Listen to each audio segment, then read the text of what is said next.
안녕하세요. 22번째 강의입니다. 오늘 여호수아서 두 번째 시간으로 말씀을 열어가겠습니다. 우리가 여호수아를 읽을 때 4개로 단락을 구분했으면 좋겠다라고 했습니다. 지난 시간에 1장부터 5장 12절까지 가나안 땅에 입성하는 거에 대해서 저희가 공부했습니다. 오늘은 5장부터 12장까지 땅을 정복하는 이야기, 13장부터 21장까지 땅을 분배하는 이야기, 22장부터 24장까지는 여호수아서의 죽음과 그의 후세대들을 향한 설교로 그 내용을 살펴보겠습니다. 지난 시간에 1장부터 5장 12절까지 가나안 입성을 보았습니다. 오늘은 5장 13절부터 12장까지 땅을 정복하는 이야기입니다. 땅의 정복은 3가지로 진행이 되어지는데요. 먼저 6장부터 8장까지는 중심부인 중부 지역을 정복하게 되고 9장부터 10장까지는 가나안 남부 지역을 정복하게 되고 11장은 북부 지역을 정복하는 이야기입니다. 그리고 12장은 정복당한 왕들의 명단이 실려 있습니다. 지도를 잠시 보시면 요단강을 건너 길갈의 베이스 캠프를 쳤습니다. 여기에서 여리고와 아이를 치는 1차 중부지역 전투가 펼쳐집니다. 그리고 2차는 기브온 전투라고도 하는데요. 예루살렘 왕과 그의 남방연합군의 공격으로 남부 전투가 벌어지고 3차는 북쪽의 하솔 왕이 그의 북방연합군과 합세하여서 3차 북부 지역 전투가 벌어지게 됩니다. 이 3번의 전쟁으로 이스라엘은 승리를 하게 됩니다. 6장의 여리고성 정복 이야기를 먼저 살펴보겠습니다. 여호와 군대대장이 나타나서 내 발에서 신을 벗으라 선 곳은 거룩하다 라고 한 것처럼 하나님의 전쟁임을 여리고 전쟁에서 말씀을 하시게 됩니다. 이 여리고 전쟁은 이제 가나안 정복의 첫 관문입니다. 그래서 하나님께서는 이 여리고 가나안 땅의 첫 열매로 여리고성을 하나님께 온전히 바쳐지기를 원하십니다. 그리고 이 여리고성 전쟁을 통하여 그곳에서 라합과 그의 동거한 자들을 구원시키십니다. 그리고 여리고성을 이제 다 무너진 여리고성을 건축하지 말라고 합니다. 건축하는 자는 저주를 받게 될 것이라고 말씀을 하게 됩니다. 여리고성 전쟁이 어떻게 펼쳐졌는지 자세히 한번 살펴보겠습니다. 무장한 자가 서고 맨 앞에 서고 그 다음에 제사장, 그 다음에 언약궤를 맨 사람들이 서고 그 뒤에 후군이 따르면서 6일 동안 매일 한 바퀴씩 아무 말도 하지 않으면서 6일 동안 6바퀴를 돌고 7일째 되는 날은 7바퀴를 돈 후에, 그러니까 총 13바퀴가 되겠죠. 그런 다음에 제사장들이 나팔을 불면 여호와께서 이 성을 주셨다라고 그들이 소리를 치면서 고함을 지를 때 여리고성이 무너졌습니다. 이렇게 상식적이고 군사적인 방법이 아닌 하나님의 방법으로 여리고성은 그 난공불락의 여리고성이 무너졌습니다. 왜 이렇게 하나님은 사랑의 하나님인데 왜 이렇게 여리고성을 꼭 진멸해야 했을까요? 라는 질문이 들게 되죠. 여리고성은 가나안 사람들이 저지른 회복이 불가능할 정도의 배교와 도덕적 타락의 상징인 곳이었습니다. 그래서 하나님이 6장 17절에 18절에도 여호와를 위해 구별된 것을 제외하고는 물건과 사람과 동물의 생명까지 완전히 몰살시키라고 말씀을 하셨습니다. 이어 7장에는 아이성의 전쟁이 있게 됩니다. 아이성의 전쟁의 결과는 패배입니다. 그들은 3,000명만 올려보내고 결국은 36명이 죽고 온전히 패배하게 되어서 여호수아와 그 백성의 장로들이 하나님 앞에 무릎 꿇고 엎드리며 회개함으로 하나님께서 그들이 왜 그 전쟁에 패하였는지를 말씀해 주십니다. 그것은 바로 여호와께 범죄하고 여호와께서 명령하신 언약을 어겼기 때문이라고 말씀하시면서 그 원인을 찾아보니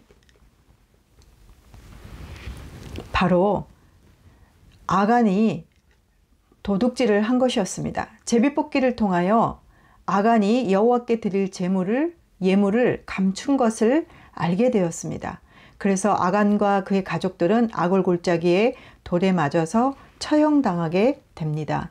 이렇게 아간의 범죄로 말미암아 공동체가 다 어려움을 겪게 되었죠. 이 아이성의 실패의 첫 번째 원인은 아간의 탐욕과 범죄였고요.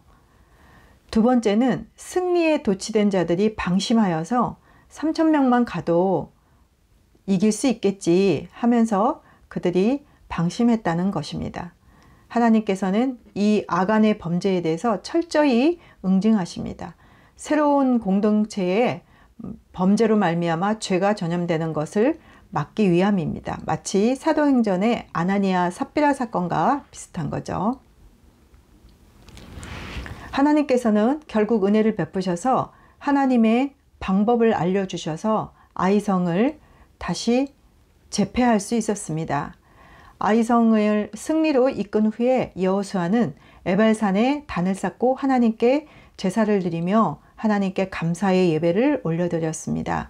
백성들의 절반은 그리심산에, 백성들의 절반은 에발산에 서서 모세의 율법책에 기록된 축복과 저주의 말씀을 남김없이 낭독하였습니다. 9장과 10장에는 중부전투에 이어서 남부전쟁이 나오게 됩니다. 기브온 사람들과 여호수아가 화친을 맺는 이야기가 나옵니다. 기브온 사람들은 이 이스라엘의 전쟁에서 승리하는 이야기를 듣고 마음속에 두려움이 있었습니다. 그래서 그들과 싸워 이길 자신이 없었기 때문에 그들에게 가서 화친 조약을 해서 그들이 살 국리를 하였던 것입니다. 기브온 사람들은 마치 저기 멀리 타국에서 온 것처럼 행세하여서 이스라엘과 거짓으로 조약을 체결하였습니다. 여호수아와 백성의 족장들은 하나님께 뜻을 묻지 않고 스스로 판단함으로 이게 거짓말인지를 모르고 조약을 맺고 말았습니다. 며칠 후에 바로 알게 되었죠. 하지만 하나님의 이름으로 맹세하여 그들이 맺은 조약이기에 어떻게 돌릴 길이 없었습니다. 기브온 사람들은 완전히 진멸해야 될 가나안 7족속 히위 족속 중에 한 사람들이었습니다. 이렇게 기브온 족속과 섣부르고 또 하나님께 묻지 않았다라고 했습니다. 이런 실수로 말미암아 기브온 사람들은 백성들을 위해 나무 패고 물 깃는 종으로 삼았습니다. 그 기브온과 이스라엘이 화친한 것으로 인하여서 10장에는 기브온 전투의 승리가 펼쳐집니다. 예루살렘 왕 아도니세덱이 남쪽의 왕들과 동맹을 맺고 기브온 전투를 하게 됩니다. 하나님께서 여호수아에게 여호와의 전쟁을 치르게 하는데 하나님께서 그 족속이 우박으로 치심으로 말미암아 다 멸하게 하시고 또 여호수아가 하나님께 그 전투에서 태양과 달을 멈추게 해달라고 기도한 결과 태양과 달까지 멈추는 우주적인 하나님의 능력을 또 드러내시기도 합니다. 이로써 남부 전쟁이 펼쳐지고 북쪽의 하솔 왕이 또 가나안 동맹국들을 이끌고 전쟁을 걸어옵니다. 그래서 메론 물가에 진을 치고 북부 지역을 또 전쟁을 함으로 말미암아 그쪽을 정복하게 되어집니다. 11장에는 이렇게 가나안 정복을 한 정복된 영토들에 대해서도 말을 하고 있고 또 정복된 왕들의 명단을 열거하고 있는데 모세가 예전에 요단 동편에서 2명의 왕을 무찌른 그것을 기록하고 여호수아가 가나안에 건너와서 31명의 왕을 정복한 이야기를 기록하고 있으면서 하나님께서 언약했던 그 언약이 성취되었음을 알 수 있습니다. 13장부터 21장까지는 정복한 그 땅을 분배하는 이야기입니다. 13장은 요단 동편의 두 지파 반의 기업 이야기, 14장부터 17장까지는 요단 서편에서 유다 자손과 요셉 자손의 기업 이야기, 18장에서 21장까지는 나머지 7지파의 기업과 레위인의 성읍에 대하여 말하고 있습니다. 지도를 한번 보겠습니다. 요단 동편은 이렇게 므낫세 2분의 1, 갓지파, 르우븐 지파가 분배를 받게 됩니다. 요단 서편에는 아셀 지파, 납달리 지파, 스불론 지파, 이사갈 지파가 이렇게 옹기종기 받게 되고, 므낫세 반 지파가 요단 서편에도 받게 됩니다. 에브라임 지파와 단 지파와 그리고 베냐민 지파, 유다 지파가 땅을 분배받고, 시므온 지파는 이 유다 지파 안에 작은 땅을 분배받게 됩니다. 이로써 요단 동편의 두 지파 반과 요단 서편의 9지파 반이 땅을 분배받는데, 그 방법은 제비뽑기입니다. 그리고 인구 수에 따라, 인구가 많으냐 적으냐에 따라 분배를 하게 되는데, 민수기 26장 53절 54절에 보면 이 분배 기준이 또 적혀 있습니다. 13장 요단 동편에서의 정착 이야기가 나옵니다. 13장 14절에는 레위 지파에게는 기업으로 땅 분배를 해주지 않습니다.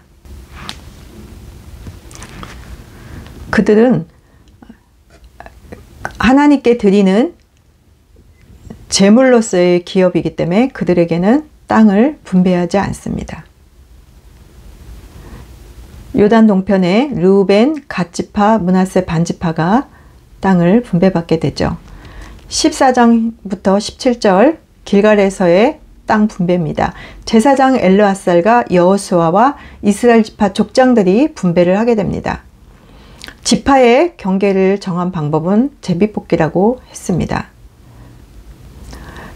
유다 지파가 땅을 분배받음에 있어서 갈렙은 예전에 가데스 바네아를 회상하면서 45년 전처럼 지금 자기는 강건하니 기업을 달라고 합니다. 그래서 갈렙은 헤브론을 분배받습니다. 헤브론은 아브라함과 사라, 이삭과 리브가, 야곱과 레아가 묻힌 곳이기도 하고, 나중에 다윗이 유다 지파의 왕으로 세움을 받는 곳이 됩니다. 15장에는 나머지 유다 지파의 기업과 16장에는 에브라임 지파가 기업을 받고, 17장은 므낫세 반지파가 서편에도 역시 분배받습니다. 그리고 그 슬로보앗의 딸들도 기업을 받게 됩니다. 민수기에서 아들이 없는 그 슬로보앗의 딸들도 기업을 받게 해달라고 했는데 성취되는 것이죠. 그리고 요셉 자손은 양쪽에 다 받았음에도 불구하고 더 달라고 불평을 하게 됩니다. 그래서 여호수아가 삼림이라도 스스로 개척해라 라고 요셉 자손에게 말합니다.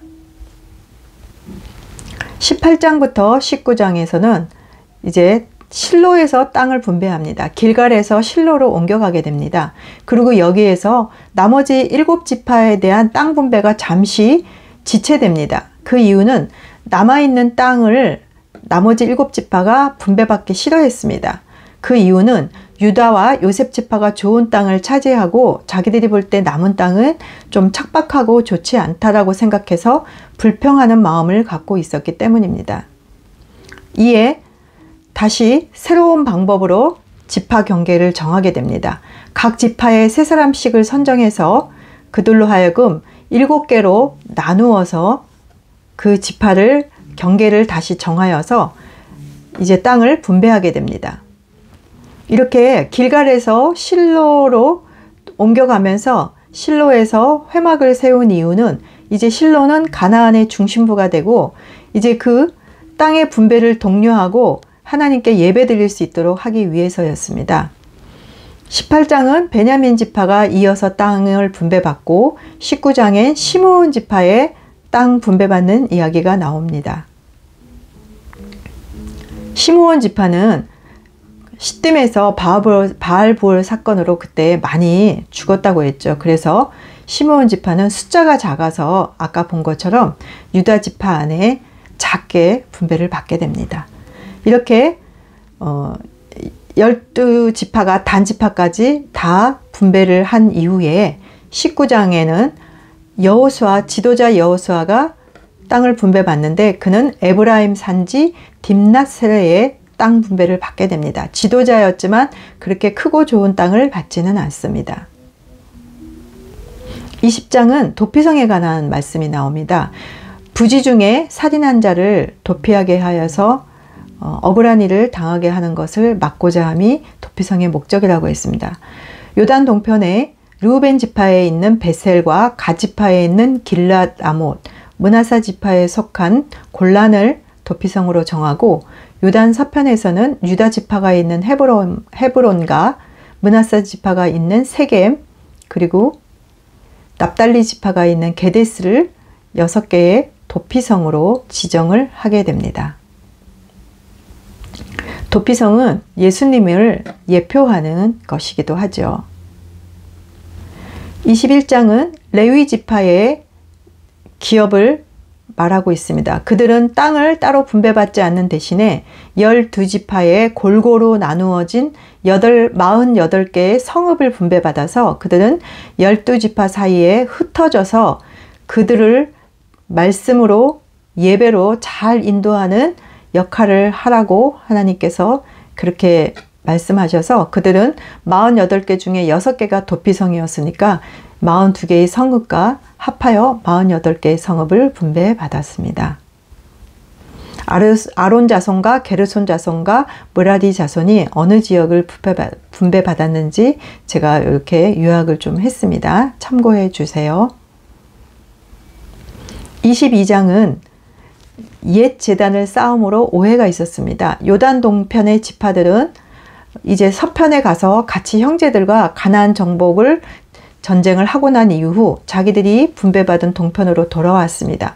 그리고 그것을 기념하기 위해서 언덕가에 큰 제단을 쌓았는데 요단 서편 쪽의 지파들이 볼 때에는 다른 신을 섬기려고 제단을 쌓은 것처럼 오해를 했습니다. 그러나 그렇지 않고 오히려 자기들은 이제 서편이 아닌 동편에 따로 살지만 다른 지파들과의 형제 지파임을 자기들은 마음에 갖고 있기 위하여 기념비적으로 옛 제단을 쌓았다는 말을 통하여서 오해를 풀게 됩니다. 23장은 여호수아의 고별 설교와 그의 죽음이 기록되어 있습니다. 여호와께서 이스라엘을 위하여 싸우신 분이라는 거, 그분이 가나안 땅을 기업으로 주시고 또 가나안 족속들을 하나님께서 쫓아내셔서 그들에게 땅을 차지하게 하신 분, 그러니 너희는 하나님의 율법을 지켜서 행하고 남아있는 이 가나안 족속들과 섞이지 말고 언약을 범하지 말고 다른 신들을 섬기지 말라라고 여호수아는 말합니다. 너희들이 만약에 그렇게 하면 이 아름다운 땅에서 멸절될 것이라고 말을 하게 됩니다. 여호수아는 백성들을 세겜에 소집합니다. 그래서 하나님의 행하셨던 일들을 다 말합니다.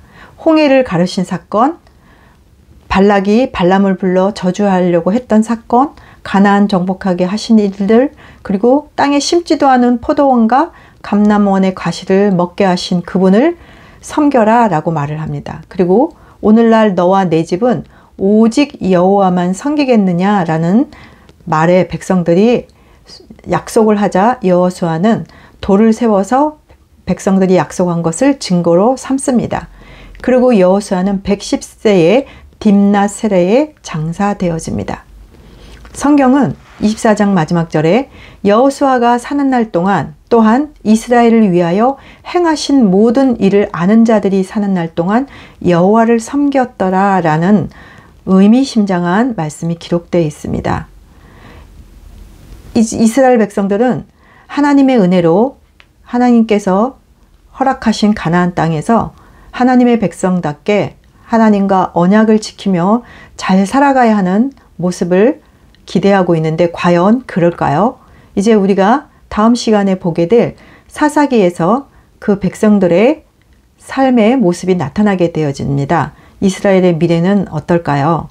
다음 시간에 우리가 사사기로 만나 뵐 것을 기대하면서요. 우리가 이렇게 두 번에 걸쳐서 여호수아서를 읽었습니다. 온전히 하나님의 약속과 하나님의 은혜로 그 땅을 정복하고 그 정복한 땅을 고루 분배받아서 이제 하나님의 백성으로 살아가는 그들의 영토가 된 것입니다. 하나님의 약속을 믿는 것이 바로 여호수아서에서 승리의 비결임을 우리들이 배웠습니다.